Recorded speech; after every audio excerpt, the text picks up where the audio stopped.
Hello and welcome to PMCLounge.com. In this video, I'm taking up a very interesting comment that I received the other day on one of our videos, which the video was about PMI-ACP. I'll link to that video in the description. I've talked about the overview of PMI-ACP. And the comment, you'll see it on your screen right now. It says, can we use 35 PDU-R certification I have for PMP exam in ACP? So basically and this is from Adarsh, basically what's happening is Adarsh, and I'm assuming Adarsh has attended the PMP bootcamp where he has obtained the 35 PDUs, the 35 hours of project management education.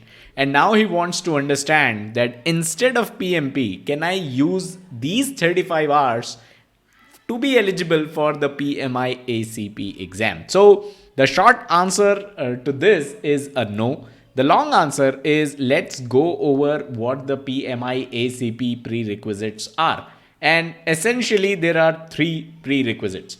Number one is that you need to have a secondary degree. And I'll share a direct link to the PMI website where they're talking about the PMI-ACP prerequisites. So you need a secondary degree. And this is the one that, this is the eligibility criteria that is in question here.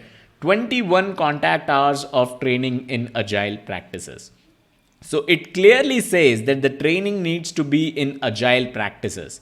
You cannot claim the PMP training that you have received for 21 contact hours in agile practices. You see, what happens is when you claim that you have these 21 hours of, agile practices, 21 hours of education in agile practices, you might have to upload the proof of it as well, right? The certification that you might have received, a certificate of completion of those training. And that's when it will be a problem if you have that 35 PDU certificate of completion rather than what PMI wants you to have. And of course, the third prerequisite is to have 12 months of general project experience within the last 5 years.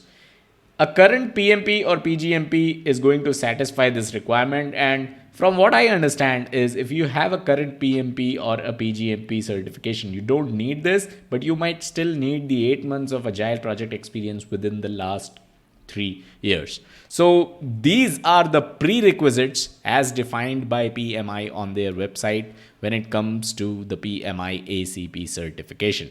So I hope the video was helpful. It's a short one, but I just wanted to kind of let you know you cannot use your 35 contact hours of PMP to claim and become eligible for the 21 hours required for the ACP certification. Subscribe to this channel for more, and I'll catch you guys in the next one.